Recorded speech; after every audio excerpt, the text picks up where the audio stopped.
Hello, আসসালামু আলাইকুম। আশা করি সবাই ভালো আছেন। তো আজকে যাচ্ছি সেই সুমন ভাইয়ের বিয়া খাইতে। সুমন ভাই বিয়া করছে এই পঞ্চগড়, মানে পঞ্চগড়ের দেবীগঞ্জ ভাওলাগঞ্জ নামক এক জায়গায়, যে জায়গা আমরা চিনি না। আমরা না চিনি নাই, যার শ্বশুরবাড়ি তাই চিনলেই হলো। এখন বিষয় হচ্ছে যে আজকে আমরা যাচ্ছি সেই সুমন ভাইয়ের বিয়া খাইতে এবং আজকের এই বিয়ের ভিডিওটাই আপনাদের সাথে শেয়ার করবো। আশা করি ভালো লাগবে। তো চলেন শুরু করা যাক। তাই সকাল সকাল বেরিয়ে পড়লাম। এইদিকে আছে আবির এবং এইদিকে আছে তুইন। আমরা সবাই মিলে যাচ্ছি সুমন ভাইয়ের বাসায়। তো সুমন ভাইয়ের বাসায় যেয়ে আমরা শুয়ে পড়লাম। কারণ আমরা সুমন ভাইয়ের বাসায় এসে দেখি সুমন ভাই এখনো নিজেই রেডি হয় নাই, কিন্তু আমরা তাড়াতাড়ি চলে এসেছি। আমরা তাড়াতাড়ি চলে আসার পিছনে একটা কারণ আছে, কারণ সুমন ভাই আমাদেরকে তাড়াতাড়ি ডেকেছিল। কারণ যেহেতু আমরা পঞ্চগড় যাবো, পঞ্চগড় যাওয়ার জন্য আমাদের এই বাসা থেকে যাইতে কিন্তু অনেক সময় লাগে, কিন্তু আমরা যে দেখি সুমন ভাই রেডি নেই। তা আমরা এখন কি করি, এখন সুমন ভাইয়ের বাসর ঘরটা তো সাজাতে হবে, তাই আমরা দায়িত্ব নিয়ে সুমন ভাইয়ের বাসর ঘরটা সাজাচ্ছি। এদিকে সুমন ভাইকে আমরা খুঁজে পাচ্ছি। এখন সুমন ভাইকে খুঁজে না পেলেও সুমন ভাইয়ের বাসর ঘরটা সাজানোর দায়িত্ব যেহেতু আমাদের কাছে পড়েছে, তার মানে বাসর ঘরটা সুন্দরভাবে সাজাতে হবে।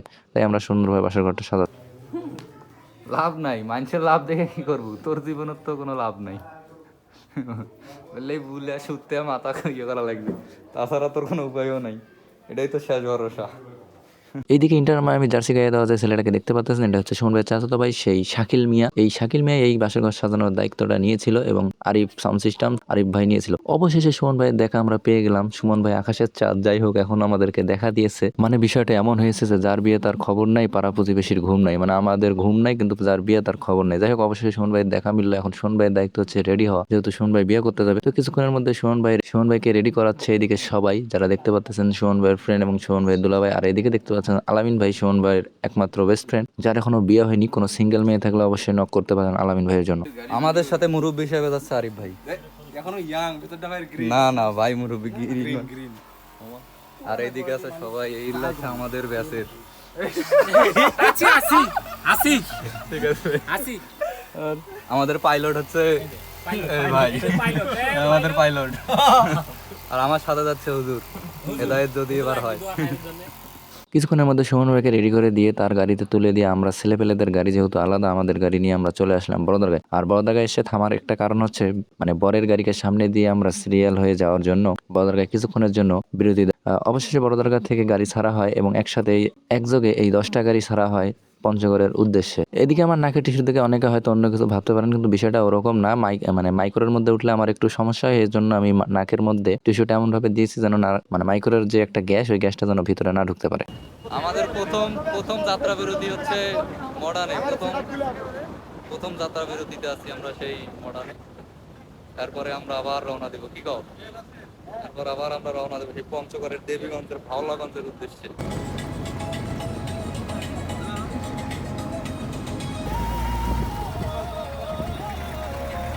তবে পঞ্চগড় যাওয়ার পথে এই রোডটা আমাকে আসলেই মুগ্ধ করেছে, কারণ এই রোডের প্রকৃতি এবং রোডটা এতটাই সুন্দর যে মনোমুগ্ধকর। এবং আমাদের গাড়ির মধ্যে যারা দেখতে পাচ্ছেন, সবাই আসলে এই রাস্তার দৃশ্য উপভোগ করতেছে। দ্বিতীয় বিরতি, মামা এটা কোন জায়গা রে? সোলেমানের চৌপতিতে আমাদের দ্বিতীয় বিরতি। আমাদের পুরো গাড়ি নিয়ে আমরা সোলেমানের চৌপতিতে দাঁড়াই হয়ে গেছি। এই যে সোলেমানের বেটা, এই সোলেমানের বেটা আর বাপে চৌপতি, এটা এই চৌপতিতে আমরা এখন এসেছি। হ্যাঁ হ্যাঁ, পুরো সব গাড়ি একদম একবারে সামনে আমাদের আরো গাড়ি বিরতি। এই যে এখানে পলাশ ভাইরা এখন বিরতি দিবে, লং জার্নি তো সবাই বিরতিতে আছে। এই যে এইদিকে আলামিন ভাই বিরক্তি প্রকাশ, ভাই চা খাওয়া নেই। আলামিন ভাই চা হবে না চা? আমরা এই যে বিরতি দেওয়ার মূল কারণ হচ্ছে ভাই আমাদের খাওয়াবে এখন। কি সমস্যা? আপনি খাওয়াবেন বললেন না, ওই জন্য তো আমরা বিরতি দিলাম। দোকানদার দেয় না? দিবে না, না আপনি বললেই দিবে, আমরা ওই জন্য নামলাম। এখন শুরু করে খালি গাড়িটা থামাক তো সবার মামাতে মামাতে চা চক্র দিতে যাচ্ছি বড় ভাইকে নিয়ে।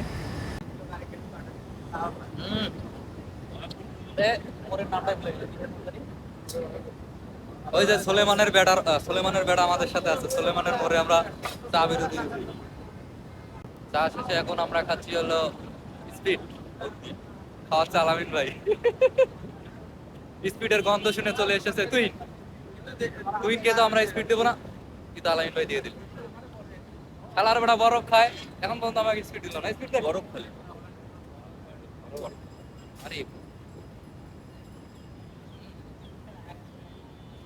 যাওয়ার পথে আমরা সোলেমানের মোড় নামে একটা জায়গায় বিরতি দেই। বিরতি দেওয়ার একটা কারণ অবশ্য ছিল, কারণ মাঝপথে আমাদের একটা গাড়ি নষ্ট হয়ে যাওয়ার কারণে আমরা ওখানে বিরতি দেই। সোলেমানের মোড় থেকে সুমন ভাই শ্বশুরবাড়ির উদ্দেশ্যে রওনা দিতে আমাদের সন্ধ্যা লেগে যায় এবং মাগরিবের কিছুক্ষণ পরেই আমরা পৌঁছে যাই সেই সুমন ভাইয়ের শ্বশুর বাসায় ভাওলাগঞ্জ নামক এক জায়গায়। বলতে বলতে চলে আসি সেই সুমন ভাইয়ের শ্বশুরবাড়ির গেটের সামনে। আমরা সবাই গাড়ি থেকে নেমে গেটের কাছে চলে আসি এবং মাইক্রোর মধ্যে দেখতে পাচ্ছেন সুমন ভাই বসে আছে, কারণ সুমন ভাই তো একা একা নামবে না। এদিকে লোক আছে, তারা সুমন ভাইকে কিছুক্ষণের মধ্যে গাড়ি থেকে নামালো এবং গেটের সামনে নিয়ে আসলো। আর আপনারা এদিকে দেখতে পাচ্ছেন গেটের সামনে যারা দাঁড়িয়ে আছে, এইদিকে হচ্ছে আমরা সবাই সুমন ভাইয়ের লোক, আর ওদিকে দেখতে পাচ্ছেন এগুলো হলো সুমন ভাইয়ের শ্বশুরবাড়ির লোক। আপনাদেরকে একটা বিষয় জানিয়ে রাখি, পৃথিবীর সবচেয়ে বড় চাঁদাবাজি মনে হয় বিয়ার গেটেই হয়। আপনারা রাজনৈতিকভাবে যতই দেখেন টেম্পো স্ট্যান্ড দখল, অনেক রাস্তাঘাটে চাঁদাবাজি, সবচেয়ে বড় চাঁদাবাজি কিন্তু হয় বিয়ার গেটে। আর এই বিয়ার গেটের চাঁদাবাজগুলো হচ্ছে ফিমেল। আপনারা কিছুক্ষণ অপেক্ষা করুন, এই ফিমেলগুলো যে কি ঘটনা ঘটায় আপনারা অবাক হয়ে যাবেন। এদিকে প্রথমে সুমন ভাইকে সাদা পানিটা ভালো দেওয়া হলেও কিন্তু তার কিছুক্ষণ পরে একটা মিষ্টি দেওয়া ছিল, মিষ্টির ভিতরে ছিল মরিচ এবং শরবতের মধ্যে ছিল মরিচ। খাওয়া খাওয়ির মধ্যেই এমন এক যুদ্ধ শুরু হয়ে যায় যা আসলে বলার মতো না। রাশিয়া ইউক্রেন যুদ্ধের চেয়েও বড় যুদ্ধ লেগে যায় এই বিয়ার গেটে। কে কাকে থামাবে ধুলাই অন্ধকার।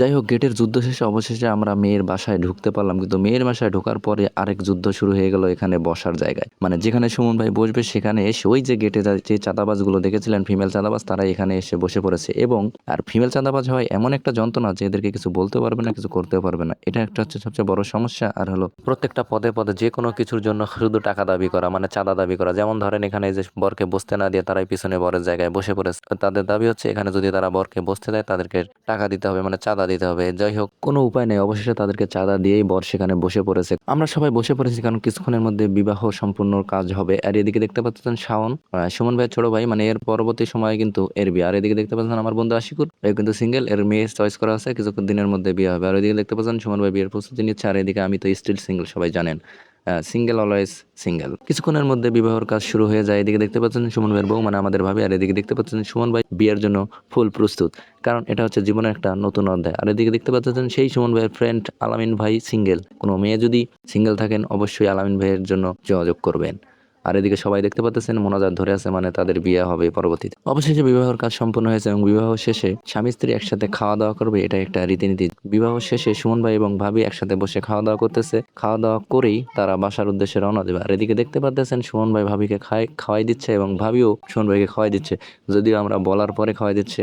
আসলে নতুন বিবাহ হওয়ার পর এরকম একটু একটু হয়। এখন হচ্ছে বিদায়ের পালা। আর বিদায় বিষয়টা আসলেই অনেক কষ্টের। একটা মেয়ে ছোট থেকে এই পর্যন্ত ছিল বাপের বাসায়, এখন চলে আসতে হবে শ্বশুর বাসায়, মানে নতুন একটি জায়গায়, নতুন করে নতুনভাবে শুরু করতে হবে নতুন জীবন।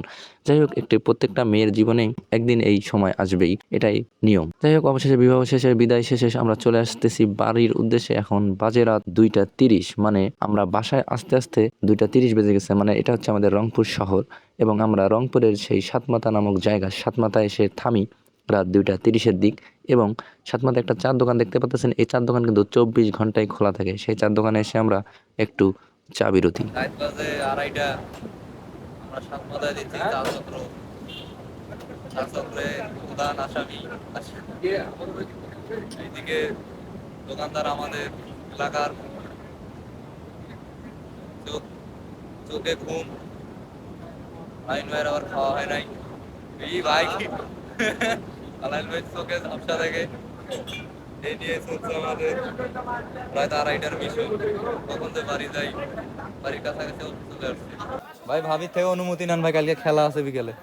অবশেষে সুমন ভাই এবং ভাবিকে বাসায় নিয়ে আসা হলো এবং সুমন ভাই এবং ভাবিকে বাসায় রেখে আজকের ভিডিও এ পর্যন্তই শেষ হলো। আজকের ভিডিও আপনাদের কাছে কেমন লেগেছে অবশ্যই জানাবেন। সবাই ভালো থাকবেন, সুস্থ থাকবেন, ধন্যবাদ।